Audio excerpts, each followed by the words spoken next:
بعد میں انہوں نے نظم گوئی کی طرف قدم بڑھایا۔ ان کے نثری سرمایے میں 3 سوانح عمریاں بھی شامل ہیں، جن میں پہلی یادگار غالب، جو انہوں نے اپنے استاد مرزا اسد اللہ خان غالب کی زندگی سے متعلق اس کو ترتیب و تدوین کا کام کیا، بہت تحقیق سے کام لیا۔ دوسری سوانح عمری ہے اپنے حیات سعادی، جس میں فارسی کے مشہور شاعر و نثر نگار و مفکر شیخ مصلح الدین سعادی کی خدمات کا تذکرہ نثر و نظم کے حوالے سے کیا ہے۔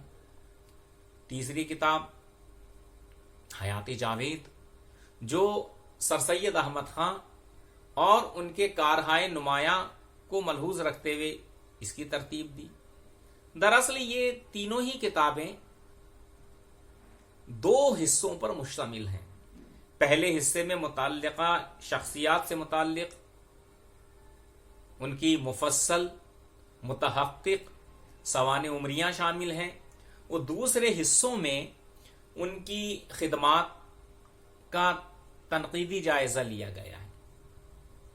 ناظرین، ایک بات میں آپ کے گوش گزار کرتا چلوں کہ اردو کے عناصر خمسہ میں 3 ایسی شخصیات تھیں، یعنی حالی، شبلی اور مولانا محمد حسین آزاد۔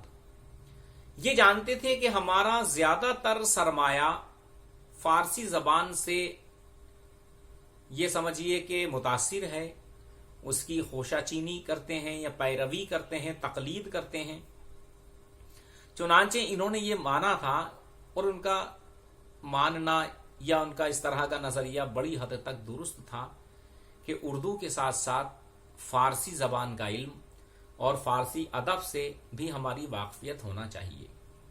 جیسے شبلی نعمانی نے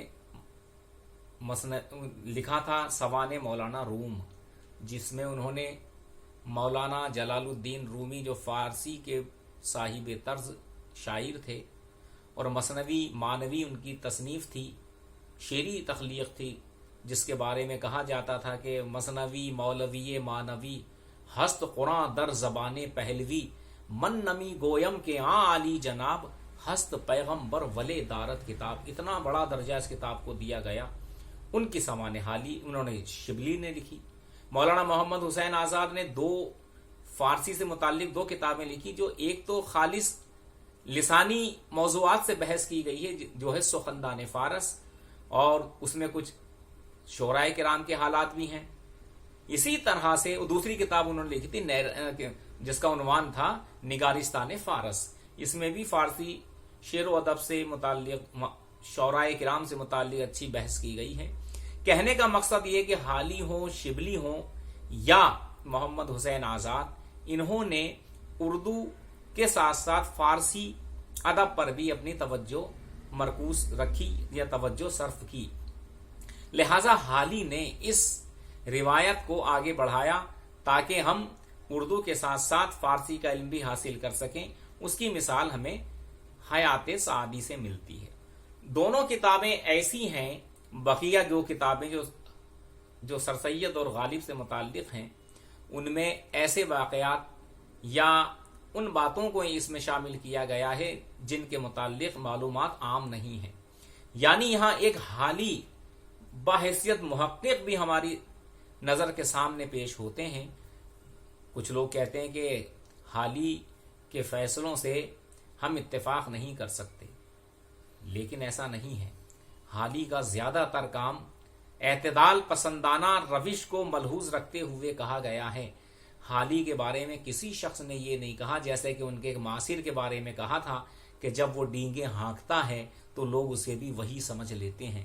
لیکن حالی کے متعلق جتنا کام ہوا ہے اب تک، ادب کی تاریخ میں، تنقید کی تاریخ میں، سوانحی ادب میں یا بحیثیت نثر نگار، انہوں نے جو معاصر رسائل میں اپنے مضامین و مقالات لکھے، اس سے ایک بات بالکل صاف ہے کہ حالی مشرقی انداز فکر سے تو بے کم و کاست واقف تھے ہی، انہوں نے انگریزی زبان سے متعلق مضامین و مقالات کو پڑھا، حالانکہ ترجمہ کروا کے پڑھا، ٹرانسلیٹ کروا کے پڑھا، لیکن حالی کے تجسس، ان کے ذوق و شوق کی داد دینی پڑتی ہے کہ انہوں نے محنت و مشقت کی اور اس کو مغربی علوم و فنون، خاص طور سے انگریزی تنقید، انگریزی نثر، انگریزی اسلوب سے فیضیاب ہونے کی کوشش کی ہے، کسب فیض کرنے کی کوشش کی، اور وہ فیضیابی یا وہ اثر، وہ تاثر اردو نثر کی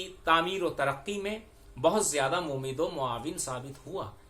حالی جب اپنے اسلوب کی طرف دھیان دیتے ہیں تو وہ اس بات کا دھیان رکھتے تھے کہ ایسے الفاظ کا انتخاب کیا جائے جو برجستہ ہوں،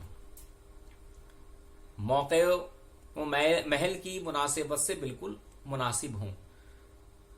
بھائی دیکھیے، انہوں نے ایک مطالبہ کیا تھا کہ شاعروں کو چاہیے کہ وہ تفوح الفاظ، یعنی الفاظ کی تلاش سے کام لیں تو ان کی شاعری مالا مال ہوگی، لیکن حالی نے یہ کر کے بھی دکھایا۔ نہ صرف شاعری بلکہ نثر میں بھی انہوں نے ایسے الفاظ کا استعمال کیا، ایسے الفاظ کو اپنی تحریروں میں شامل کیا جو عوام الناس تک اپنی بات کو بہترین طریقے سے پہنچا سکتے تھے، اور وہ تمام ان کی تحریریں، ان کی تراکیب اثر میں ڈوبی ہوئی ہوتی تھی، اسی لیے لوگوں نے اس کو پسند کیا۔